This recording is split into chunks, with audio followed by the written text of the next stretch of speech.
अस्सलाम वालेकुम। उम्मीद करता हूँ आप सब खैरियत से होंगे। हम लोगों ने आज स्टार्ट करना है क्लास 9 का चैप्टर नंबर 3, जिसके अंदर है सेट्स और फंक्शन, उसका नाम है। तो उसकी एक्सेस स्टार्ट करने से पहले ना कुछ उसका ओवरव्यू है, वो पहले कर लेते हैं कि सेट बेसिकली होता क्या है। सेट की डेफिनेशन लिखी हुई है, a set is a well defined collection of distinct objects, numbers और एलिमेंट्स। सेट हमारे पास किसी भी ऐसी चीज़ का हम लोग मजमुआ कह सकते हैं, कलेक्शन कह सकते हैं जो डिस्टिंक्ट ऑब्जेक्ट्स हो।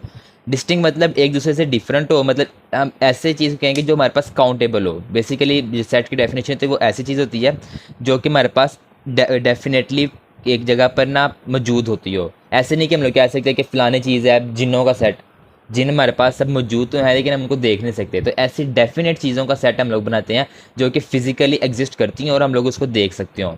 ठीक हो गया, ये सेट की डेफिनेशन होगी। अब आगे ना सेट की कुछ टाइप्स हैं। सब उससे पहले ना सेट की है लिखने का तरीका। सबसे पहले है descriptive form. A set may be described in words, for instance the set of all the English alphabet, vowels of the English alphabet. अब जब हम लोग किसी सेट को इंग्लिश लेटर में डिस्क्राइब करते हैं ना, तो वो हमारे पास बन जाती है डिस्क्रिप्टिव फॉर्म। डिस्क्रिप्टिव ऐसे भी कहते हैं हम लोग उसको, डिस्क्राइब की गई किसी फॉर्म को। ठीक हो गया। जैसे कि उसने कहा कि set of all vowels of the English alphabet, कि इंग्लिश अल्फ़ाबेट के जितने भी वोवल्स हैं उसका सेट बना दीजिए। ये अब इंग्लिश स्टेटमेंट बन गया। टेबुलर फॉर्म, अ सेट में be described by listing its element within brackets. If A is the set above mentioned then you may write. अगर हमारे पास एक सेट ए बना लिया जाए, set of all vowels of the English alphabet, तो उसकी जो सेट टेबुलर फॉर्म होगी वो बनेगी AEIOU, जिसके अंदर हम लोग हर एक एलिमेंट को सेपरेटली लिखते होते हैं। ठीक हो गया। तीसरे नंबर पे आती है set builder form. It's sometimes more convenient और useful to employ the method of set builder notation in specifying sets। अब ये हमारे पास इसके अंदर होता है क्या है, this is done by using a symbol or letter for an arbitrary set member and stating the property common to all the members. इसमें हम लोग करेंगे क्या कि जो भी हमारे पास लिखा होगा ना, अगर हम लोग उसको सेट बिल्डर फॉर्म में कन्वर्ट करना है तो उसके लिए हम लोग ना उसका पहले सीक्वेंस देखेंगे कि ये सीक्वेंस किस तरह से चल रहा है, और उसके बाद हम लोग उसको ना कुछ स्पेशल सिंबल्स के जरिए से ना डिस्क्राइब कर देंगे। जैसे नीचे ऊपर वाले सेट को नीचे लिखा हुआ है एक्स सच डेट एक्स, अब इसके अंदर एक्स के अंदर ये AEIOU ये सारे एलिमेंट्स एक्स के अंदर चले जाएंगे। Is a vowel of the English alphabet. अब ये हमारे पास सिंबल आ गए, ये कुछ नंबर्स आ गए और ये कुछ डिस्क्रिप्शन आ गई। तो इसके ज़रिए से ये जो डिस्क्राइब करते हैं वो होता है सेट बिल्डर मेथड। ठीक हो गया। अब कुछ सेट हमारे पास लिखे हुए हैं, सेट ऑफ नेचुरल नंबर जो 1 से स्टार्ट होंगे, होल नंबर जो 0 से स्टार्ट होंगे, इंटीजर जो 0 से प्लस माइनस 1 2 आगे चलते जाएंगे, मतलब प्लस के नंबर भी जाएंगे माइनस के भी, ओड नंबर्स में ये आगे, इवन में ये, प्राइम में ये। तो ये सब कुछ हमारे पास होते हैं सेट्स, मतलब कि सेट की कुछ ना एग्जाम्पल्स लिखी हुई हैं। फिर नीचे लिखा हुआ है singleton set. The set with only one element is called singleton set. ऐसा सेट जिसमें एक एलिमेंट हो, ख्वाह वो 0 हो, 1 हो, 2 हो, कुछ भी हो, लेकिन सिर्फ एक एलिमेंट आता हो तो वो सिंगलटन सेट होगा। फॉर एग्जाम्पल 3A, सैटरडे, ये सारे सिंगलटन सेट है क्योंकि इनके अंदर एक एक चीज़ आ रही है। The set with no elements, 0 number of element, मतलब ऐसा सेट जिसके अंदर कोई एलिमेंट नहीं है, खाली है, उसको हम कहते हैं एम्प्टी सेट, नल सेट और वॉइड सेट। उसको हम लोग इस तरीके से जाहिर करते हैं, इसे फाई कहते हैं। और ये हमारे पास खाली ब्रेसेस जो मतलब एम्प्टी ब्रैकेट्स लगा देंगे तो वो हमारे पास एम्प्टी सेट को डिस्क्राइब किया जाता है। फिर आ गया था equal sets. Two sets A and B are equal if they have same exactly the same element of, if element of a set A is an element of set B। Two sets हमारे पास equal तब होंगे जब उनकी elements की तादाद और elements की जो नाम है वो दोनों सेम हो। जैसे पहला सेट है 1 2 3, अगला है 2 1 3, तीन एलिमेंट्स आ रहे हैं, इसमें भी 1 2 3 है, इसमें भी 1 2 3 है, तो ये हमारे पास बन जाएंगे इक्वल। दूसरा इसी के तरह का एक और होता है इक्विलेंट सेट। इक्विलेंट सेट क्या कहता है, two set A and B are equivalent if they have same number of elements. मतलब कि इसके अंदर भी 5 एलिमेंट है, इसके अंदर भी 5 एलिमेंट है, लेकिन इसमें कोई और 5 है, इसमें कोई और 5 है, तो ये हमारे पास इक्विलेंट सेट बन जाएगा। ठीक हो गया। एक चीज़ याद रखनी है कि सारे इक्विलेंट सेट इक्वल होते हैं लेकिन सारे इक्वल सेट इक्विलेंट नहीं होते। यानी कि इक्विलेंट सेट के अंदर हमारे पास तादाद सेम होती है, इक्वल में भी तादाद सेम होती है, लेकिन इक्वल के अंदर नंबर भी सेम होते हैं, इक्विलेंट में नंबर सेम नहीं होते। फिर आता है सबसेट। अच्छा, ये सबसेट, प्रॉपर सबसेट और इम्प्रॉपर सबसेट, ये ना हमारे पास प्रॉपर इम्प्रॉपर इसकी टाइप है। सबसेट और प्रॉपर सबसेट, इन दोनों की डेफिनेशन ना एक ही बनती है। वो क्या बनती है, अगर आपके पास दो सेट हैं, ठीक है, एक सेट हमारे पास आ गया, लेट्स सपोज यही वाला कर लेते हैं, ये ए सेट है, ये वाला बी सेट है। अब हम लोग क्या करेंगे, अगर ए सेट के एलिमेंट है 1 2 3, बी के भी हैं 1 2 3, लेकिन हम लोग बी में अपनी तरफ से एक और ऐड कर देते हैं 4, ए के बन गए 1 2 3, बी के बन गए 1 2 3 4। तो अब ए के सारे एलिमेंट बी के अंदर मौजूद हैं, लेकिन बी के अंदर एक एलिमेंट इजाफा है जो ए में नहीं है, यानी कि 1 2 3 बी में आ रहे हैं, लेकिन जो बी का 4 एलिमेंट हम लोगों ने रखा हुआ है वो ए के अंदर नहीं है। तो हम कहेंगे कि ए जो है वो बी का सबसेट है या प्रॉपर सबसेट है। ठीक हो गया। सबसेट और प्रॉपर सबसेट की डेफिनेशन यही बनती है कि अगर एक सेट के एलिमेंट दूसरे सेट में मौजूद होंगे तो हमारे पास वो सेट एक सबसेट कहलाएगा, और एक एलिमेंट ऐसा जो दूसरे सेट में मौजूद ना हो तो हमारे पास वो प्रॉपर सबसेट कहलाएगा। अब रहेगी इम्प्रॉपर की बात। इम्प्रॉपर में हमारे पास क्या होता है कि एक सेट के सारे एलिमेंट दूसरे में होते हैं और दूसरे सेट के सारे एलिमेंट पहले में होते हैं, यानी कि वो दोनों इक्वल सेट होते हैं। जैसे इसमें लिखा है ए बी सी और ये आगे लिखा हुआ है ए बी सी, लेकिन सी में लिखा है ए बी सी डी। तो ए और बी इम्प्रॉपर सबसेट होंगे, ए और सी प्रॉपर हैं और बी और सी भी प्रॉपर हैं, क्योंकि इसमें जो एक डी है वो इन दोनों में मौजूद नहीं है। ठीक हो गया। फिर आता है universal set. The set that contains all objects or elements under consideration is called the universal set or the universe of the discourse. ऐसा सेट जिसके अंदर हमारे पास जितने भी सेट को हम लोगों ने पढ़ना है वो सारे एलिमेंट्स उसके अंदर मौजूद हों तो वो सेट कहलाता है यूनिवर्सल सेट। ये आगे जाके आपको समझ लग जाएगी। आगे पावर सेट है। The power set of a set denoted by P S, मतलब पावर सेट ऑफ किसी भी सेट एस के अंदर उसका नाम आएगा। Is the set containing all the possible subset of S. तो इसके अंदर हमारे पास एक सेट के जितने भी सबसेट बनते होंगे वो सारे बीच में आ जाएंगे। ठीक हो गया। जैसे लिखा हुआ है ए बी सी डी, उसमें सबसे पहला लिखा हुआ है 5। एक चीज़ याद रखनी है कि जो एम्प्टी सेट होता है ना वो हर एक सेट का ना प्रॉपर सबसेट होता है। अगर हम बोला जाए कि एक सेट लिखा है 1, मतलब उसके अंदर सिर्फ एलिमेंट 1 आ रहा है, तो आपने इसका एक प्रॉपर सबसेट बनाना है, तो वो हमारे पास एम्प्टी सेट हो जाएगा। ठीक है। एम्प्टी सेट हर एक सेट का प्रॉपर सबसेट बनता है। फिर ए बी सी डी, फिर A B A C A D, मतलब इन सब को हम लोगों ने तरतीब में लिखा तो ये हमारे पास बन गया पावर सेट। ये सारे हमारे पास इस सेट के सबसेट्स हैं। ठीक हो गया। अब उसने क्या किया, आपने किसी भी सेट के पावर सेट की वैल्यू फाइंड करनी, मतलब तादाद फाइंड करनी, कितने बनेंगे, तो वो 2 की पावर m है।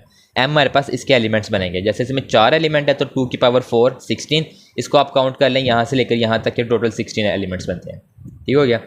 अब हम लोग ना स्टार्ट करते हैं एक्सरसाइज 3.1। उसके अंदर ये सारे राज ना इंप्लीमेंट होंगे, तब आपको ज़्यादा अच्छी तरीके से समझ लग जाएगी। एक्सरसाइज 3.1 का क्वेश्चन नंबर 1 है, राइट इन सेट बिल्डर नोटेशन। आपने जितने भी सेट लिखे हुए हैं ये सब लिखे हुए हैं टेबुलर फॉर्म में या डिस्क्रिप्टिव फॉर्म में। आपने इन सब को कन्वर्ट कर देना है सेट बिल्डर नोटेशन के अंदर। वो हमने पढ़ा था कि उसके अंदर कुछ सिंबल्स वगैरह लगेंगे, तो हम लोग उसको अब इम्प्लीमेंट करते हैं। सबसे पहले लिखा हुआ है 1 4 9 16 25 36 और ये चलता जा रहा है 484 तक। पहला काम आपके पास होगा कि आपने इन सब का ना पैटर्न समझना है कि ये किस तरह से बन रहा है। अब जैसे इसके अंदर जो इनका पैटर्न आ रहा है उस पैटर्न में क्या बन रहा है कि सबसे पहले लिखा हुआ है 1 के बाद डायरेक्ट आ रहा है 4, फिर आ रहा है 9। तो हम लोग पैटर्न क्या बनेगा इसका, 1 का स्केयर 1 होता है, फिर 2 का स्केयर 4 होता है, 3 का स्केयर 9 होता है, 4 का स्केयर 16 होता है, 5 का स्केयर 25 होता है, 6 का स्केयर 36 होता है, 7 का स्केयर 49 होता है। तो ये हमारे पास ना सारे स्केयर चलते जा रहे हैं। आखिरी नंबर लिखा है 484, वो होता है 22 का स्केयर।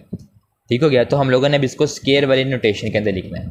सबसे पहला काम क्या होगा, हम लिखेंगे x सच दैट x। अब इसका मतलब है कि ये सारे जितने भी एलिमेंट्स हमको x कंसीडर कर लिया है। उसके बाद इक्वल टू n स्केयर, मतलब कोई तीसरा वेरिएबल ले लिया जिसका हम लोग स्केयर बना रहे हैं, यानी कि जितने भी एलिमेंट्स आएंगे उन सब का यहाँ पर स्केयर बनता जाएगा। अब आगे n belongs to natural number, यानी कि ये एलिमेंट 1 से स्टार्ट हो रहा है और 1 से जो सेट स्टार्ट होता है वो होता है नेचुरल नंबर का। तो हमने बता दिया कि जो n का स्केयर बनेगा वो सारे n हमारे पास नेचुरल नंबर से बिलोंग करेंगे।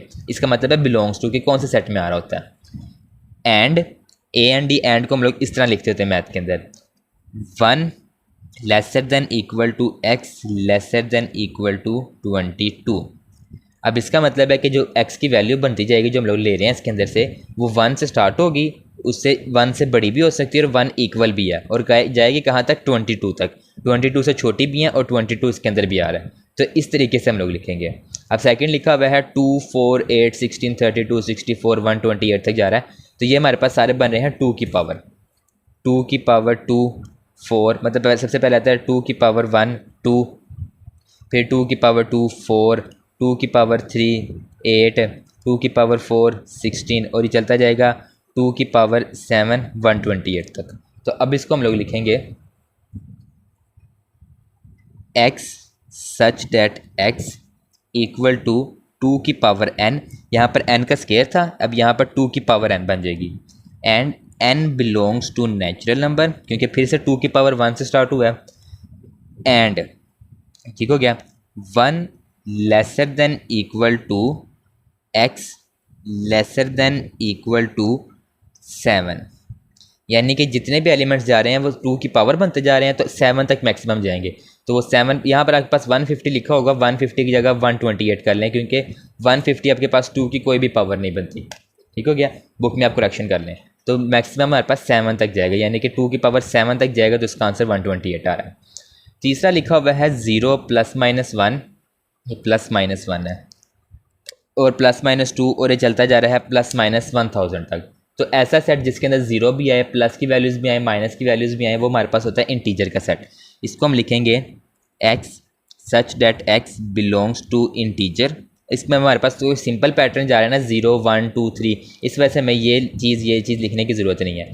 Belongs to integer and 1 lesser than equal to x lesser than equal to 1000, बल्कि यहाँ पर आप लिखें -1000, -1000 से +1000 तक जा रहा है, क्योंकि हमारे पास इसने लिखा इस तरह हुआ है, लेकिन इसका मतलब ये है कि इसमें माइनस वाली वैल्यूज़ भी आ रही हैं, सेंटर में 0 आएगा, फिर प्लस वाली वैल्यूज़ जाएंगी। तो इसकी जगह हम लिखेंगे -1000 से लेकर +1000 तक सारी वैल्यूज़ इसके अंदर कवर होंगी।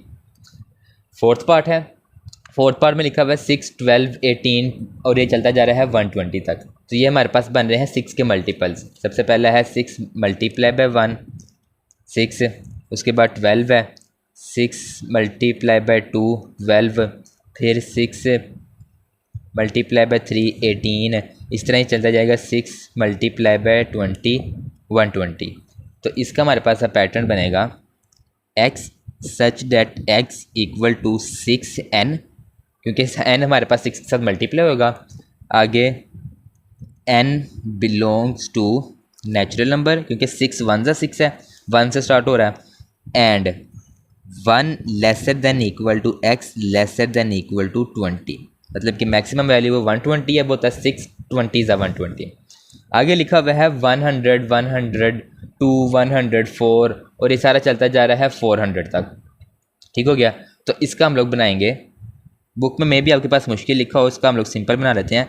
x such that x belongs to, या फिर इधर लिख लेते हैं equal to 100 + 2 and comma n belongs to natural number. Natural number लिख लें या होल नंबर लिख लें, क्योंकि 100 से स्टार्ट हो रहे हैं, तो नेचुरल नंबर में भी 100 आता है, होल में भी आता है, इंटीजर्स में भी आता है, आप यहाँ पर कुछ भी लिख सकते हैं। And 1 lesser than equal to x lesser than equal to 150।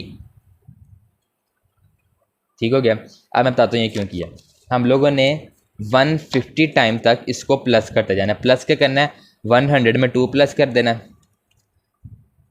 100 + 2, ये आ गया 102, 102 में फिर +2 कर देना, 104 106 108, और ये कब तक करते रहना है, जब तक हमारे पास 400 नहीं आता। तो 400 अचीव करने के लिए हम लोगों को ये 150 दफ़ा करना पड़ेगा।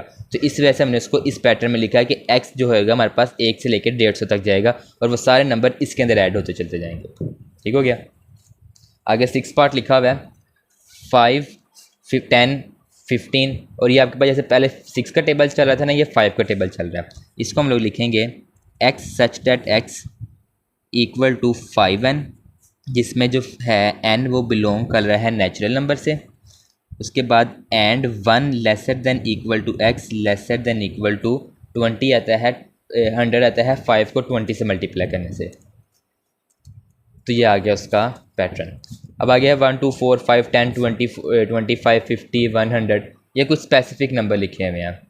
ठीक हो गया, और ये हमारे पास स्पेसिफिक नंबर बन रहे हैं 100 के डिवाइज़र, यानी कि जब आप 100 को डिवाइड करते हो, 1 पे डिवाइड करोगे रिमाइंडर 0 आएगा, 2 पे करोगे रिमाइंडर 0 आएगा, 4 पे करोगे 5 पे, इन सब नंबर पे जब आप 100 को डिवाइड करोगे ना, तो उसका रिमाइंडर 0 आएगा। इसके अलावा किसी भी नंबर पे 0 नहीं आता।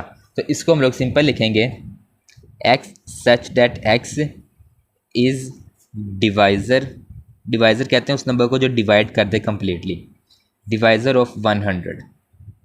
ठीक है, इसमें कुछ स्पेसिफिकली ये लगाने की ज़रूरत नहीं है, सिंपल हमें स्टेटमेंट में भी लिख सकते हैं। आगे लिखा हुआ है 1 3 9 27 81, ये आगे चलता जा रहा है। ये आपके पास बन रही है 3 की पावर। मैं बताता हूँ आपको, सबसे पहला 1 है ना, 3 की पावर 0 1, उसके बाद 3 की पावर 1 3, फिर से 3 की पावर 2 9, ये आ गया, फिर 3 की पावर 3 27, 3 की पावर 4 81, ये इस तरह आगे चलता जाएगा। तो हम लोग इसको लिखेंगे x such that x equal to 3 की पावर n।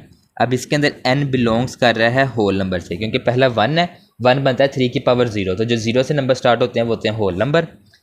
एंड 0, या फिर आप इसकी जगह ना भी कुछ लिखो आगे, क्योंकि बिलोंग कर रहा है हमारे पास अनलिमिटेड टाइम तक जा रहा है, तो ये आगे ना लिखो कि हमारे पास कहाँ तक जाएगा, सिंपल इतना ही लिख देंगे, मतलब ये होल नंबर से बिलोंग कर रहा है, 0 से स्टार्ट होगा और आगे चलता जाएगा। लास्ट सेट लिखा हुआ है set of all integers between -100 and 1000। अब इसको हम लोग किस तरह लिखेंगे,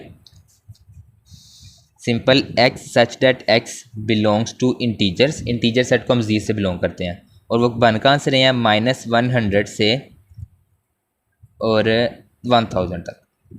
अब इसके अंदर आप देखें, हम लोग ऊपर जो भी करते रहे हैं लेसर देन इक्वल टू करते रहे हैं, इसमें सिर्फ हम लोगों ने लेसर देन लगाया। उसका मतलब क्या है, लेसर देन इक्वल टू का मतलब है कि 1 शामिल है और 20 भी शामिल है, लेकिन जब आप हमारे पास ये लगाएंगे इसका मतलब है कि -100 और 1000 शामिल नहीं है, इसके सेंटर वाले नंबर था, क्योंकि उसने क्वेश्चन में लिखा है बिटवीन मतलब दरमियान वाले, ये नंबर नहीं शामिल करने हमने। क्वेश्चन नंबर 2 एक्सरसाइज का राइट इन टेबुलर फॉर्म। पहले हमारे पास टेबुलर और डिस्क्रिप्टिव फॉर्म लिखी थी, हम सेट बिल्डर में गए थे। अब सेट बिल्डर फॉर्म लिखी है, उससे हम लोगों ने टेबुलर फॉर्म में जाना है। पहला लिखा हुआ है x such that x is a multiple of 3, और आगे लिखा है x is lesser than equal to 35, यानी कि हम लोगों ने 3 के मल्टीपल लिखने हैं, वो वाले सारे मल्टीपल लिखने हैं जो कि हमारे पास 35 तक जाएंगे, मतलब मैक्सिमम वैल्यू हमारे पास 35 आनी चाहिए।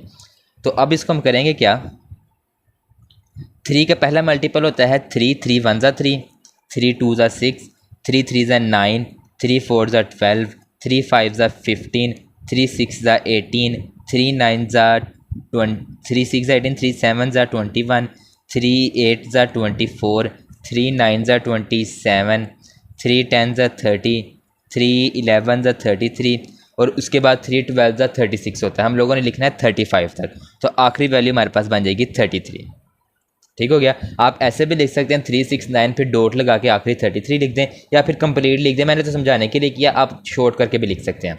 सेकंड लिखा हुआ है x such that x belongs to real number and 2x + 1 = 0, यानी कि हमने x के अंदर वो वैल्यू पुट करनी है जिसके ज़रिए से उसको हम 2 से मल्टीप्लाई करें और 1 प्लस करें तो आंसर 0 आ जाए। तो सिंपल हम लोग इसको सोल्व करके ना x की वैल्यू निकाल लेते हैं। लिखा हुआ है 2x + 1 = 0, x 2x बन जाएगा -1, +1 वहाँ जाके माइनस हो जाएगा, और x की वैल्यू आ जाएगी -1/2। अब चेक कर लेते हैं, जब -1/2 को 2 से मल्टीप्लाई करेंगे तो ये वाला 2 और नीचे वाला 2 कैंसिल, सिर्फ बचेगा -1 ऊपर वाला, -1 और +1 करेंगे तो आंसर आ जाएगा 0। तो इसकी जगह हम लोग लिख देंगे -1/2, और उसने साथ ये भी बोला कि ये रियल नंबर से बिलोंग करता है, तो -1/2 एक रियल नंबर है। इसको हम लोग, रियल नंबर होते हैं हमारे पास जो रैशनल और इरेशनल नंबर का यूनियन होते हैं, ठीक हो गया, उनको जब इकट्ठा कर दे तो वो रियल नंबर बनते हैं। तीसरा लिखा हुआ है x such that x belongs to prime number and x is lesser than 12। Prime number वो होते हैं जो सिर्फ अपने टेबल में आते हैं, और ये स्टार्ट होते हैं हमारे पास 2 से, तो 2 पहला नंबर 2 आएगा, फिर 3, फिर 5, फिर 7 और लास्ट पर 11। ये सारे 12 से छोटे वो नंबर हैं जो कि सिर्फ अपने टेबल में जाते हैं। आगे लिखा हुआ है x such that x is a divisor of 128, यानी कि वो तमाम नंबर लिखने हैं जो 128 को कम्प्लीटली तौर पर डिवाइड करते हैं। तो वो वाले नंबर हमारे पास बनेंगे, पहला 2, बल्कि पहला 1, 2, 4, 8, 16, 32, 64 और लास्ट पर चला जाएगा 128। 128 को 128 पे डिवाइड करें तो 1 पे डिवाइड होगा और हमारे पास रिमाइंडर 0 बचता है, तो ये सारे बन जाएंगे 128 के डिवाइज़र। अब आगे चौथा पार्ट लिखा हुआ है, x such that x is equal to 2 की पावर n, और n belongs to natural number, यानी कि 1 से स्टार्ट होगा और कहाँ तक जाएगा 8 तक। तो सबसे पहले हम लिखते हैं 2 की पावर 1 होती है 2, 2 की पावर 2 होती है 4, 2 की पावर 3 होती है 8, 4 होती है 16, 5 होती है 32, 6 होती है 64, 7 होती है 128 और 8 होती है हमारे पास 256। तो इस तरह उसको हम लोगों ने उसमें लिख दिया। ठीक हो गया। अब आगे लिखा हुआ है x such that x belongs to natural number and x plus 4 equal to 0। यानी कि हम लोगों ने एक्स की जगह वो वैल्यू पुट करनी है कि उसमें 4 प्लस करें तो वो 0 आएगा। तो वो नंबर हमारे पास बनता है -4। जब हम लोग -4 और +4 करते हैं तो उसका आंसर आता है 0। -4 + 4 वो होता है 0। तो इसकी जगह हम लोग पुट कर देंगे -4। लेकिन -4 हमारे पास नेचुरल नंबर में नहीं आता। नेचुरल नंबर स्टार्ट होते हैं 1 से, +1 से, और वो आगे चलते जाएंगे। तो इसकी जगह हमारे पास कोई नंबर नहीं बन रहा, तो एम्प्टी सेट आ जाएगा। फिर लिखा हुआ है x such that x belongs to natural number and x equal to x. यानी कि वो नंबर लिखने हैं जो अपने आप के इक्वल होंगे। तो वो हमारे पास सारे नंबर ही होते हैं 1 2 3 4 5, और ये इस तरह आगे चलते जाएंगे क्योंकि उसने कोई हद नहीं दी हमें। यानी कि ये 1 अपने इक्वल है, 1 1 के इक्वल होता है, 2 2 के इक्वल होता है, 3 3 के इक्वल होता है। तो इस तरीके से हम लोग इन सबको लिख देंगे। 8वां लिखा हुआ है x such that x belongs to integers and 3x + 1 equal to 0। जैसे हमारे पास पहले लिखा हुआ था 2x + 1, वहाँ से आया था -1/2, तो 3x + 1 का आ जाएगा -1/3। सोल्व भी कर लेंगे तो यही बनेगा। लेकिन ये पहला हमारे पास था रियल नंबर, तो जब फ्रैक्शन आती है वो रियल नंबर में हम लिख सकते हैं। लेकिन फ्रैक्शन अगर आए तो हम उसको इंटीजर्स में नहीं लिख सकते। तो इसका आंसर भी हमारे पास बन जाएगा एम्प्टी सेट। एम्प्टी सेट को 2 तरीक़ों से लिखते हैं, इस तरीके से भी लिख सकते हैं, इस तरीके से भी लिख सकते हैं। तो ये हमारे पास बन गया इसका आंसर। थर्ड लिखा हुआ है राइट 2 प्रॉपर सबसेट। आपने हर किसी के 2 प्रॉपर सबसेट लिखने हैं। पहला प्रॉपर सबसेट तो आप हर किसी के अंदर ना ये 5 लिखते हैं, ठीक है, क्योंकि ये हमारे पास हर एक सेट का प्रॉपर सबसेट होता है। अब एक और लिखना है, ठीक है। वो आप इनके एलिमेंट्स में से कोई एक एलिमेंट लिख सकते हैं। कोई भी एक एलिमेंट जब आप लिख देंगे वो उसका प्रॉपर सबसेट हो जाएगा। जैसे इसमें से एक मैं लिख दूं a, तो इसके 2 हो गए। इसमें से मैं लिख दूं 0, इसके 2 हो गए। इस नेचुरल नंबर में से मैं कोई भी एक नेचुरल नंबर लिख दूं 5, इसका बन गया। इंटीजर्स में से मैं कोई नंबर लिख दूं -2, इसका बन गया। रैशनल नंबर में से मैं कोई एक रैशनल नंबर लिख दूँ 1/2, इसका बन गया। रियल नंबर में से मैं कोई एक रियल नंबर लिख दूँ 3/4, इसका बन गया। और ये बन रहा है हमारे पास x such that x belongs to rational number जो 0 और 2 के दरमियान में आते हो। तो 0 और 2 के दरमियान में एक और नंबर यही 1/2 लिख लेते हैं, तो ये आ गया। तो इस तरीके से आपने इनके प्रॉपर सबसेट लिखे हैं। सबसेट वो होता है जो उस सेट के अंदर आ रहा हो, तो उसके अंदर आने वाले कोई भी आप एक सेट लिख दें और साथ ही एक 5 लिख दें, ये 2 प्रॉपर सबसेट बन जाएंगे हमारे पास। चौथा क्वेश्चन लिखा हुआ है a set with no proper subset. आपने बताना है कोई ऐसा सेट है जिसका कोई भी प्रॉपर सबसेट ना होता हो। आप इसको पहले गैस करें, अगर नहीं आएगा तो मैं आपको इसका आंसर बता देता हूँ। गैस अगर आपने कर लिया तो ठीक है, अगर नहीं किया तो हमारे पास एक सेट होता है एम्प्टी सेट, क्योंकि इसके अंदर कोई एलिमेंट ही नहीं आ रहा होता, तो इसका हमारे पास कोई भी प्रॉपर सबसेट नहीं बनता। तो सिर्फ उसका नाम बताना था, तो वो ये इसका नाम आ जाएगा। क्वेश्चन 5 लेके आपने इन दोनों के दरमियान में डिफरेंस बताना है। डिफरेंस एक ये है कि इसके गिर्द 2 ब्रैकेट्स लगी हुई हैं, इनके गिर्द 4 ब्रैकेट्स लगी हुई हैं। 2 ब्रैकेट्स वाले का मतलब है कि इसके दरमियान में एक ये नंबर आ रहा है, एक ये नंबर आ रहा है। तो हम लोग लिखते हैं in this set there are 2 elements. कि पहले सेट के अंदर हमारे पास 2 एलिमेंट्स हैं, ठीक है। अब दूसरा सेट लिखा हुआ है, उसके अंदर एक सेट ये वाले सेट की ब्रैकेट होगी, उसके अंदर एक और ब्रैकेट है, उसमें ए भी लिखा हुआ है। ये वाले हमारे पास हमने पावर सेट पढ़ा था, अगर नहीं किया तो आप बुक ओपन कर लें। पावर सेट के अंदर लिखा था, उसमें हम लोग जैसे ही पहला लिखा है, कोई भी सबसेट लिखेंगे उसको हम इस ब्रैकेट से शो करेंगे। अब इसका मतलब है कि ये 2 नंबर बन गए हैं। अगर हम लोग ब्रैकेट के अंदर 2 नंबर लिखें तो फिर भी हमारे पास बाहर वाले 2 ही बनेंगे। जैसे कि अगर इसकी बजाय मैं लिख दूँ यहाँ पर ए और बी, सिर्फ एक ही जगह ए भी लिख दूँ, तो फिर भी हमारे पास ये 2 सबसेट ही बन रहे हैं। एक ये है और ये पूरा एक कंसीडर होगा। इसी तरह जो ब्रैकेट के अंदर एक और ब्रैकेट है, उसका मतलब है कि अंदर एक एलिमेंट है। तो हम लोग लिख देंगे in this set A B there is only 1 element. ठीक हो गया। इस वाले में 2 एलिमेंट है, अगले वाले में 1 एलिमेंट है। क्वेश्चन 6 है नंबर ऑफ एलिमेंट्स बताने हैं कि इनके पावर सेट के अंदर कितने बनेंगे। उसका हमने फॉर्मूला पढ़ा था 2 की पावर m। तो हम लोगों ने सिंपल ना यहाँ पर हर किसी में 2 की पावर ले जानी है। पहला लिखा हुआ है एम्प्टी सेट है, इसमें कोई भी एलिमेंट नहीं आ रहा, तो 2 की पावर 0 1 आ जाएगा। अगला लिखा हुआ है इसमें 2 एलिमेंट्स आ रहे हैं, तो 2 की पावर 2 4 आ जाएगा। तीसरा लिखा हुआ है इसमें हमारे पास 7 एलिमेंट्स आ रहे हैं, तो 2 की पावर 7 128। चौथे वाले में हमारे पास 8 एलिमेंट्स आ रहे हैं, तो 2 की पावर 8 256। पाँचवें वाले में हमारे पास फिर से 2 एलिमेंट बन रहे हैं, ये एक एलिमेंट है और ये हमारे पास पूरा मिला के एक एलिमेंट है क्योंकि ये ब्रैकेट के अंदर है, तो 2 की पावर 2 ये 4 आ जाएगा। और ये हमारे पास लिखा हुआ है एक एलिमेंट ये पूरा, एक एलिमेंट ये और एक एलिमेंट ये, 3 आ रहे हैं, तो 2 की पावर 3 8 आ जाएगा इसका आंसर। लास्ट एक्सरसाइज का क्वेश्चन है जिसमें आपने पहले तो एलिमेंट्स बताए थे ना कि पावर सेट में कितने बनेंगे, अब आपने पावर सेट के एलिमेंट लिखने हैं। लिखने का तरीका क्या है कि पहला सेट बनेगा 5 सेट, अगला बनेगा आपके पास जो इसके एलिमेंट्स आएंगे, पहले सिंगल सिंगल करके लिखने हैं सबको, उसके बाद आपने इनको डबल डबल करके लिखना है, ठीक हो गया। और लास्ट पे आप लोगों ने इनको एक करली ब्रैकेट के अंदर क्लोज कर देना। अब इसके अंदर एलिमेंट्स कितने बन रहे हैं, 1 2 3 4, तो ये बन रहे हैं 2 नंबर, तो 2 की पावर 2 करेंगे तो 4, तो 4 एलिमेंट्स आ गए 1 2 3 4। इस तरह आपने इनको करना है। सेकंड पार्ट में लिखा हुआ है प्लस माइनस मल्टीप्लाई डिवाइड, 4 आ रहे हैं, तो 2 की पावर 4 16, तो इसमें हमारे पास टोटल 16 एलिमेंट्स बनने चाहिए। सबसे पहला हमारे पास बनेगा ये 5, फिर आपने इनको ना सिंगल सिंगल लिखना है, लेकिन लिखना करली ब्रैकेट में है, प्लस माइनस मल्टीप्लाई और डिवाइड, और किसी चीज़ को भी ना रिपीट नहीं करना। 1 ये और 4 ये 5, पीछे रह गए हमारे पास 11। अब सिंगल सिंगल कर लिया, अब इनको डबल डबल करके लिखना है, प्लस माइनस, उसके बाद प्लस मल्टीप्लाई, फिर प्लस डिवाइड। ये कितने हो गए हमारे पास, plus minus plus multiply plus divide, फिर माइनस मल्टीप्लाई माइनस डिवाइड,